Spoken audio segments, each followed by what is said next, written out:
Welcome to our next webinar, Air Quality and Health, 1970 to 2030, which will be presented by Bernard Fischer, newly appointed first president of the IAQM.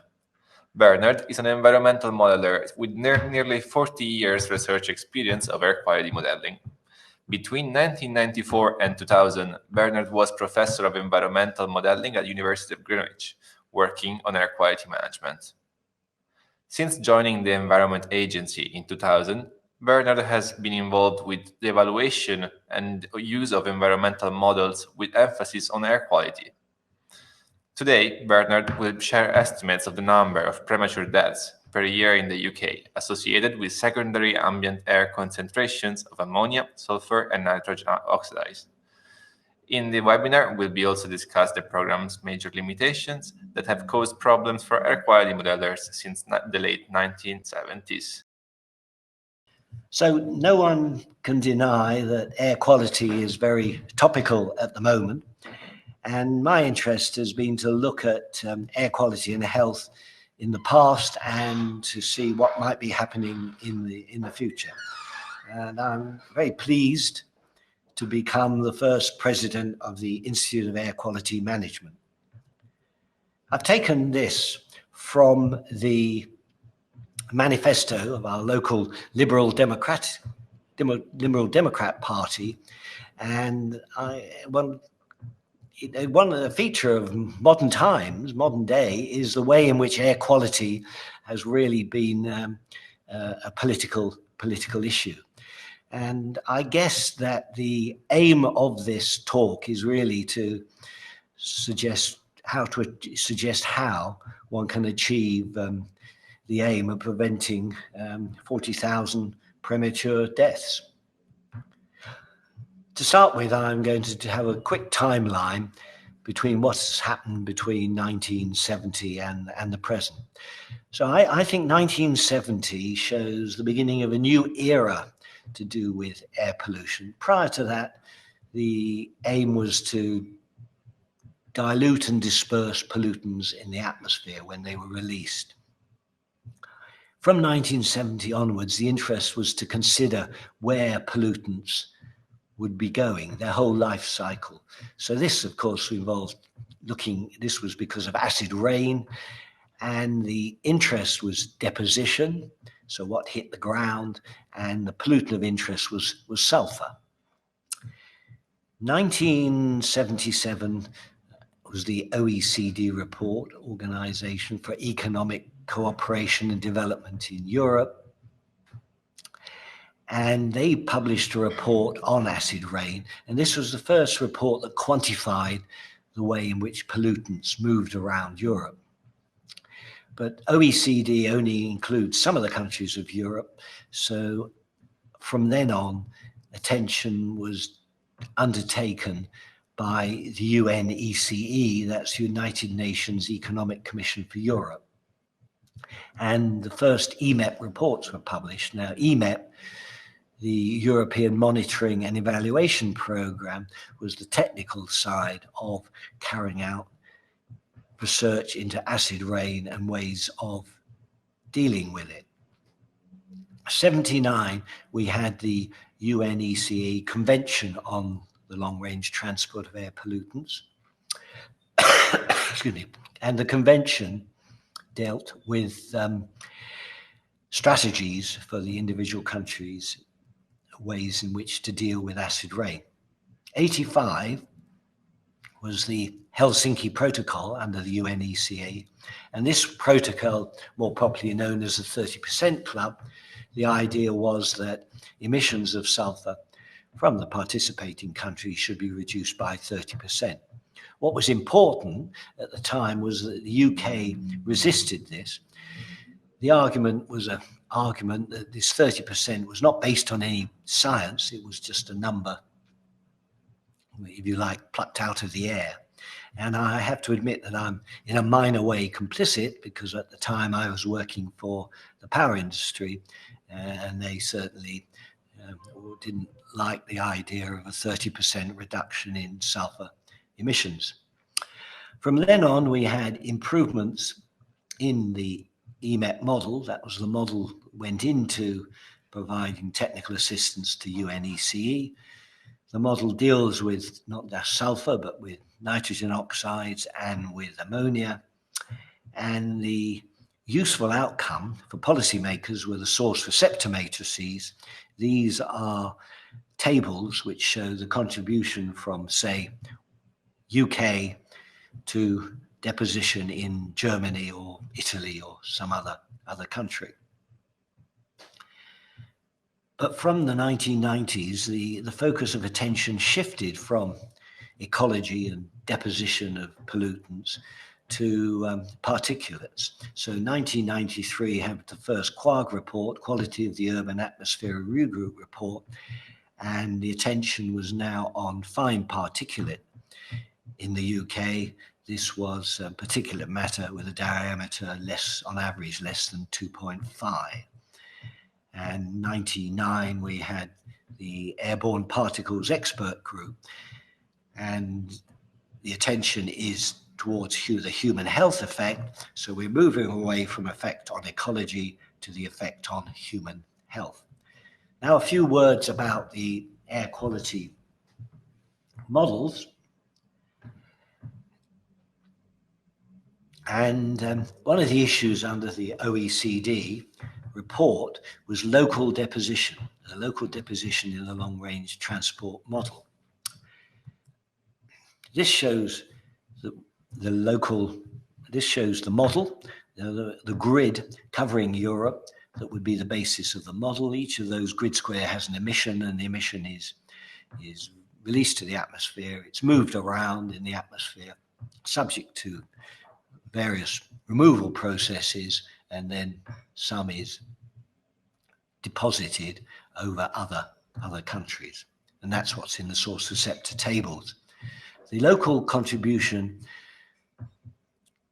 cannot be calculated directly within the model, because if you've got an emission within a grid square, what happens within the grid square is not part of the modeling procedure. And the issue is still important today because it affects primarily what we would call the local primary PM2.5. So it's an emission of PM2.5 in the form of P2.5 influencing receptors within the grid square where the 2.5 is released. The other issue, which was hotly discussed, will be hotly discussed around the 30% club, was non-linearity.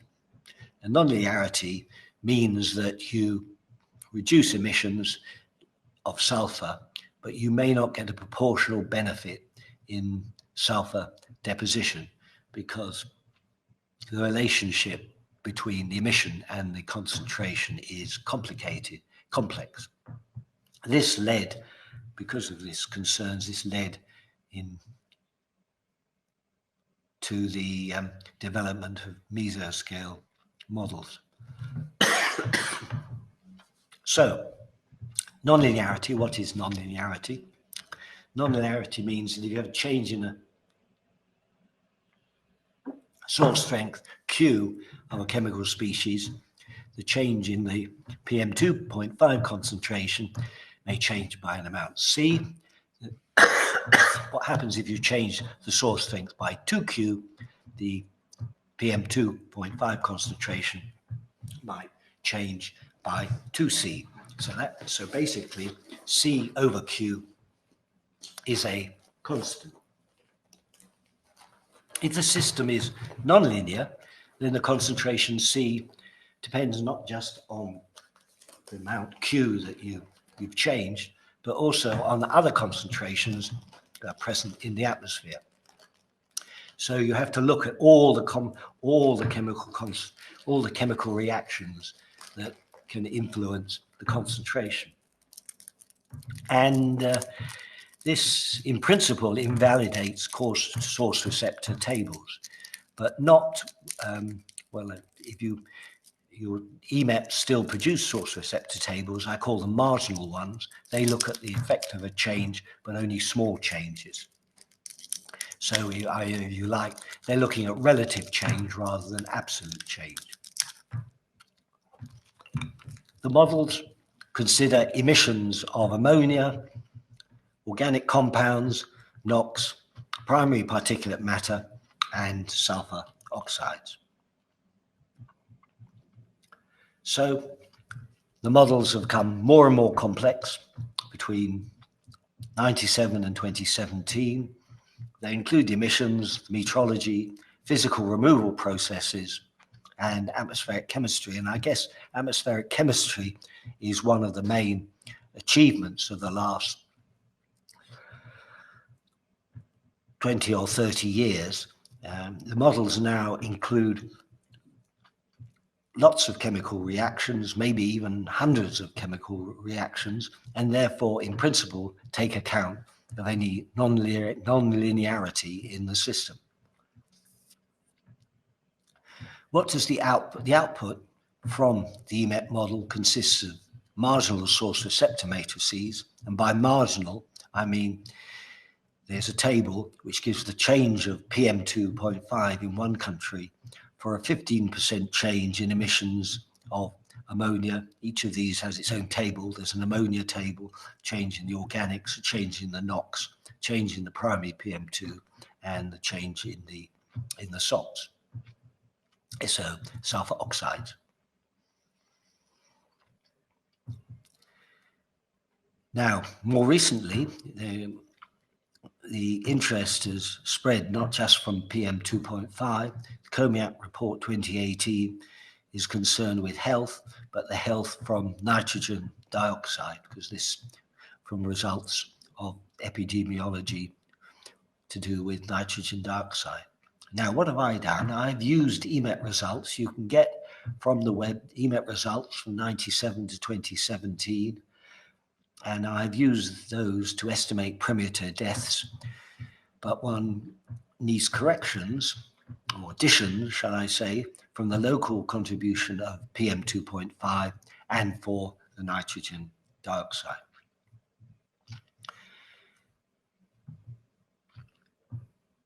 I've titled this Looking for Linearity. I have to make some decision about linearity. I've looked at source receptor matrices over 20 years. I've derived from those the impact per 1,000 ton of emissions for the main 5 emitters, types of emitter. I've looked at the emissions in the UK and Europe. I've related the PM2.5 concentrations to premature deaths using the response functions. And then you end up with lives lost for 1,000 ton emissions for 97 to 2017. And then I have to make some decision about how non-linear do I think the system is. So this is just to illustrate what you typically get from the EMEP model. This is the UK, shows the pattern of concentrations around Europe. Nice, pretty map. But the problem with pretty maps, it doesn't give you numbers that you can use to make decisions. Now, I'll have to spend a bit of time on this diagram to, these are the first of a number of dotty diagrams, so that you can see the scheme that runs through them. This is UK to Germany from the source receptor matrices. It's the change in PM2.5 in Germany for a change in 1,000 tons of emissions in the UK. The change, if you change the ammonia, change the organics, change the PM2.5 primary, change the NOx, and change the SOx. So this is for 8 years, and the change for each of those 8 years. So we look at the diagram along the bottom of the years, and we have got estimates of the change in the PM2.5 concentration. The colored dots refer to the different components of PM2.5. So the purple diamond shape is the component that comes from primary PM2.5. The brown triangle is the component that comes from sulfate in the PM2.5 derived from the sulfur dioxide emission. The orange circles are the nitrate component of the PM2.5 coming from NOx. The crosses, the blue crosses, are the ammonium component of the PM2.5 arising from ammonia emissions, and the green are the organic component. And I've also just in this diagram put the sum. This is the sum of a 1,000-ton emission weighted according to how much comes from the different primary emissions. And you can see the variation from year to year, and there are 5 other diagrams that follow through from this, which are essentially the same diagram, but I've highlighted each component in turn. The numbers jump around. So here I have the ammonia component, which is the largest for 1,000-ton emissions of ammonia. It produces the largest effect. And that's the blue crosses. Everything else is the same. This is the organic, which produces the least effect on the PM2.5 for 1,000-ton emissions of organics. This is the nitrate component, which produces more than the organics, but is on the low side for its effect on PM2.5. This is the PM2.5 primary, which is sort of comparable with the ammonia. And then in the middle is the sulphur dioxide producing sulfate component for 1,000 tons of sulphur dioxide. Now, what about the emissions over this period of time? Now, the emissions over this period of time, I've plotted the UK ones. Again, you could get these from the EMEP website. The real change is sulphur dioxide between 1970 and 1997, where there's been a huge reduction. The NOx and the organics have certainly reduced in recent years, and the other 2 components, the ammonia and the primary particulate, stayed really much the same. This shows you the same diagram for the European Union. This is for 97 to 2017, and it just there it emphasizes the decline in 3 of the components: the sulfur dioxide, the organics, and the nitrogen oxides, whereas the other 2 components have stayed much the same. And of course, you can see there on the lower edge in terms of amount. Now, up to now, I've looked at the UK to Germany, but what you can do is look at the UK to the rest of Europe. So you can look at the contribution of UK to each of the other countries of Europe. You can multiply by the population of each of those countries, and you can then take account of the response in terms of lives lost to PM2.5 concentration, and then you end up with lives lost per year for 1,000-ton emission, or the lives saved per year with 1,000-ton reduction in emission from the UK. And this is what you get. Another dotted diagram jumps around quite a lot. This is between 97 and 2017. And you can see for the same emission, the primary PM2 is the main factor. Then there is the ammonium, then the SO2, and then the nitrate with a small contribution from the organics. In this diagram is repeated But what I've done, I've added in an estimate of the contribution from nitrogen dioxide. So this isn't nitrate in PM2.5, it is from nitrogen dioxide gas, from an estimate of its effect on human health.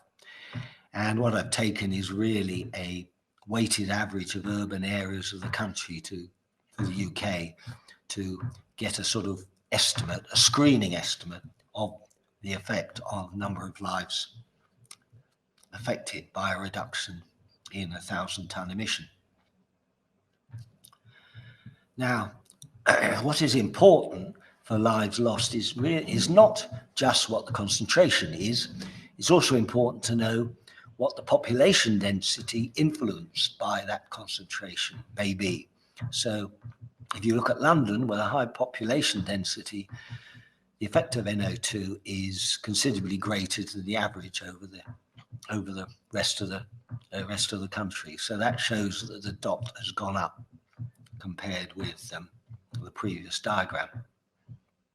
Now, from this, I can also very roughly, and I'm grateful if anyone knows some other estimates, one can very roughly estimate what the effect of the ultra-low emission zone in London might be. It's estimated that in its first year, there'll be a reduction of 400 tonnes in NOx emissions. Well, I was looking at 1,000, but, well, you can just work out what it would be for 400, and I find that it's 14 lives saved. Any thoughts on any other estimates, I'd be grateful to know about.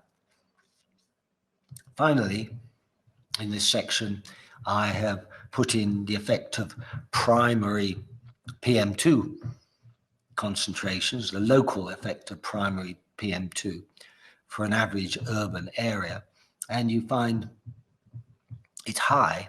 It's comparable with the EMEP estimate of the regional effect of PM2.5. Now, one shouldn't think that primary PM2.5 is the only thing to worry about, because fortunately the emissions are lower than the emissions of nitrate and ammonium, or comparable with ammonium. But anyway, it does focus as one tension on primary PM2.5 is part of the issue. Now, what I've been doing in these diagrams is to come to some conclusions on what do I do about linearity. Now, in looking at the diagrams, the dots move around too much, too complicated for me to discern a pattern. I was hoping there'd be a pattern with reducing emissions. There would be someone would show me what to do, but I can't see one. So I have resorted to assuming linearity, assuming that one can multiply live loss per 1,000 tons by, if we were looking at another source strength, just by multiplying by the source strength. So I've taken really the simplest assumption one can make. And I've also added in correction factors for nitrogen dioxide and for near field PM2.5 exposure, using screening models. So this is looking at premature deaths in Europe, 97 to 2017. This is taking all the countries in Europe, taking all the source receptor matrices from each country to every other country, multiplying by the population in the country, multiplying by the dose-response relationship between PM2.5 and health, and then you end up with a number of lives lost. And one has to show on the diagram the individual components, because, as I say, you need the components to decide on your emission reduction strategy. I was very reassured because there's an independent estimate for 2014 from Lilleveld, from a group in Europe. That's the black cross that you see there. And the estimates based on EMEP are, well, in the same ballpark. So that's reassuring. Now, if we go forward and back we go back to 1970.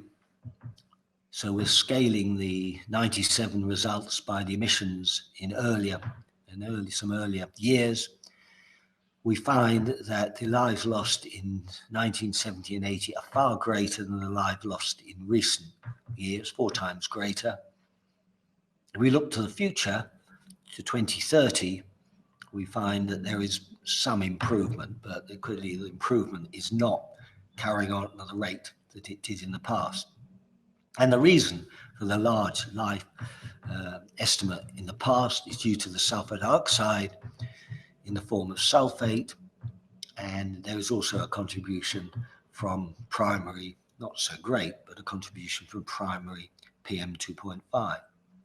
We do now.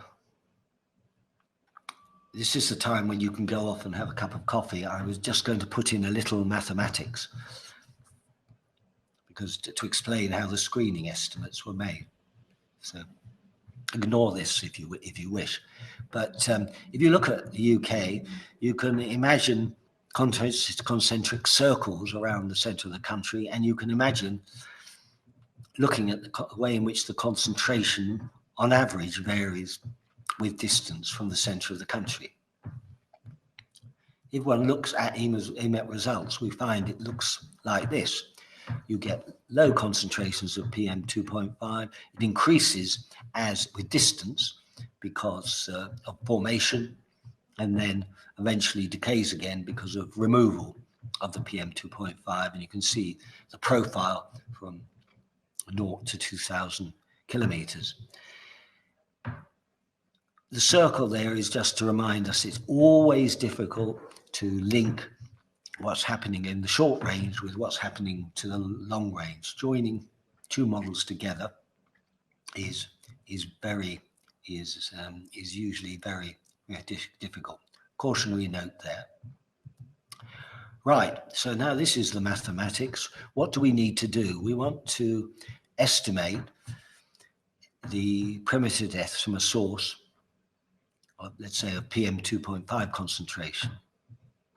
So basically, one's got to multiply the PM 2.5 concentration by the population density, which you can get available from the Geostat database, and sum it over the whole of Europe. So premature deaths is a sum or an integral of population density against PM 2.5 concentration. I've simplified this by only considering the way in which the population varies from a point in terms of distance and the way in which the concentration on average varies with distance. So that's the second diagram there.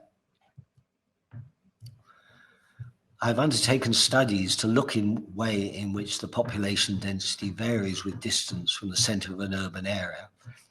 And I find, to within the sort of accuracy you can do this, that the population varies as a negative exponential. So I come to my brightly colored yellow equation there, which says that the premature deaths are proportional to the integration of a negative exponential multiplied by the way in which the concentration varies with distance from the source. And so what have we got there? We have what's called a Laplace transform of the concentrations around circles. And that's very convenient if you are resorting to a simple model.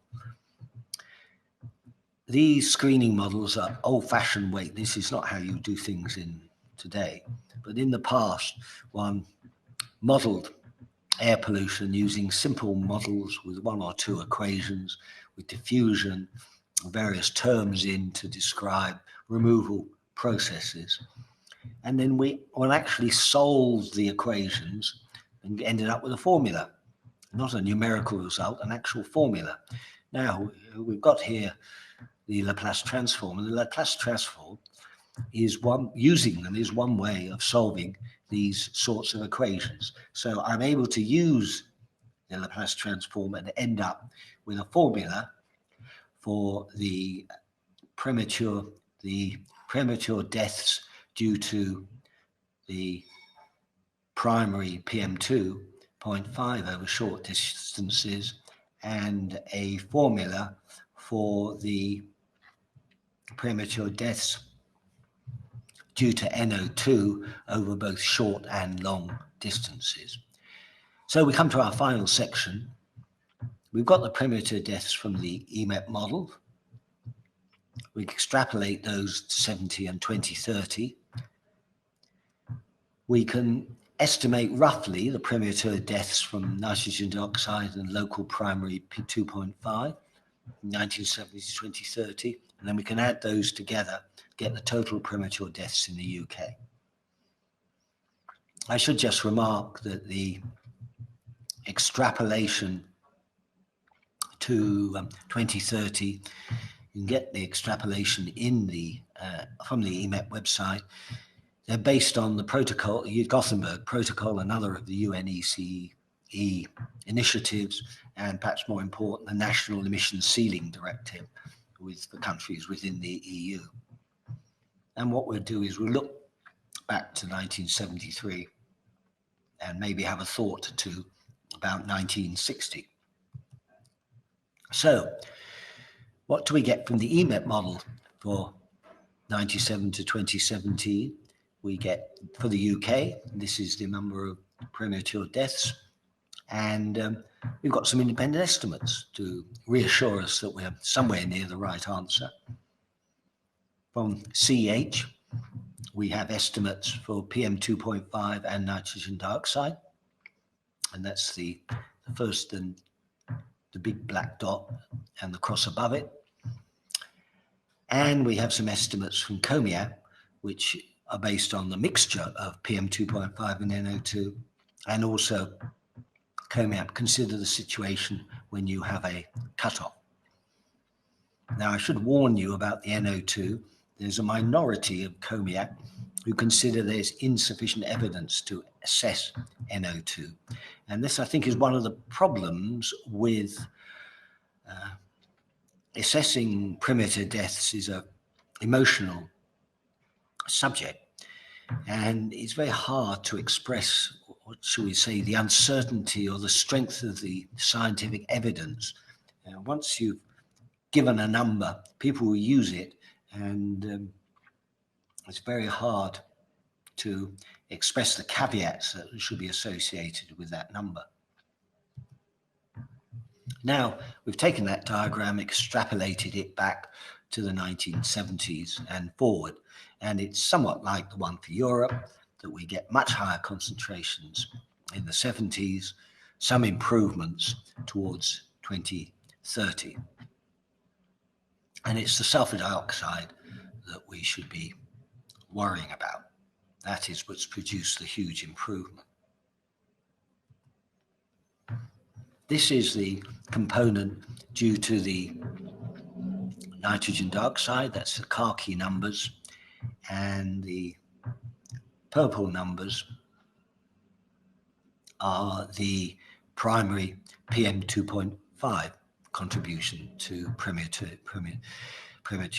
deaths. So they're sort of comparable. And we've got a number here. This is the number from COMIAC for NO2 alone. But of course, this is only the majority view of COMIAC. The minority would say you shouldn't even have a dot there. But at least it shows our numbers are comparable. So then we get the final contribution, 97 to 2017. We've got the totals, sum of all the components, and then we've got the PM2.5 primary, which is the purple numbers along the bottom, and the nitrogen dioxide ones. And there's some evidence of decline. I think what you can see from, well, what one comes out of the diagram is that the sum of premature deaths is made up contributions from all sorts of components. So if you're trying to improve things, you've got to address lots of components, not just one component. We have an independent estimate, that's the black dot, which is an Imperial College estimate of the primary PM2.5, and that's somewhat, it's close to our purple dot. So again, some reassurance there. We go now to looking to the past and the future, and we find the past shows a large number of deaths back in 1970 and 1980, some much great improvement and some improvement towards 2030.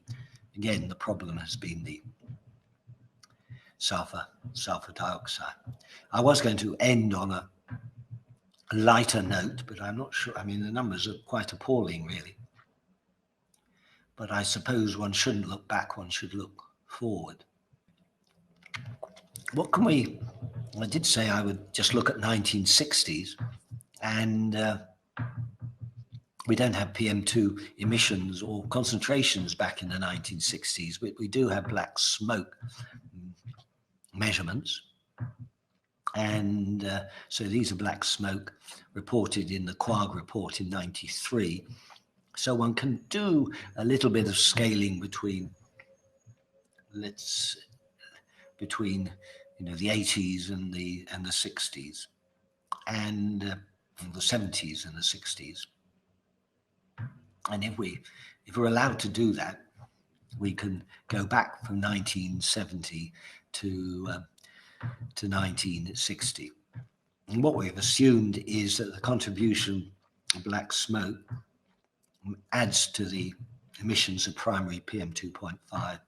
So it pushes up the number of premature deaths in the UK, and it's now, we've got it up to 150,000 in 1960s. Now, how should we conclude? We're really looking to the future, and has there been and will there continue to be an improvement in the health effect? One problem is the problem of components. We've taken into account some correction factors, but there are others, such as what do you do about indoor air, what about sea salt, what about cryogenics?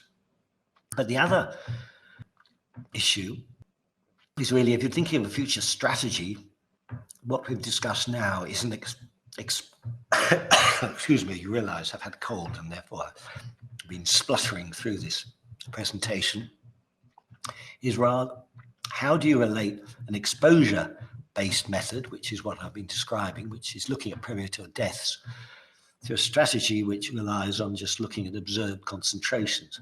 And I would say that this is difficult to do. So choosing an optimum future strategy is very difficult. So how would you compare a strategy based on adopting the WHO guideline, when compliance would be based on observations, to a strategy based on trying to reduce premature deaths in the most efficient way, but that would be a strategy that's not easy to test compliance? Well, I'm afraid I've had to eat my words, or go back to 35 years and say, well, 30% club is arbitrary, no scientific basis. Well, I'm afraid it looks to me that we will have to do the same. That in order to produce continual improvement, we'll have to make a decision, such as reduce emissions of X by Y%, which ensures continual improvement, but is arbitrary, not one. It's based on what's feasible rather than what based on the best scientific knowledge. So I will finish there, and I'm happy to hear your thoughts or any questions you might have. Okay, thank you, Bernard. That was really interesting, brilliant webinar, and I'm sure there'll be quite a lot of engagement for it online, so thank you for doing that.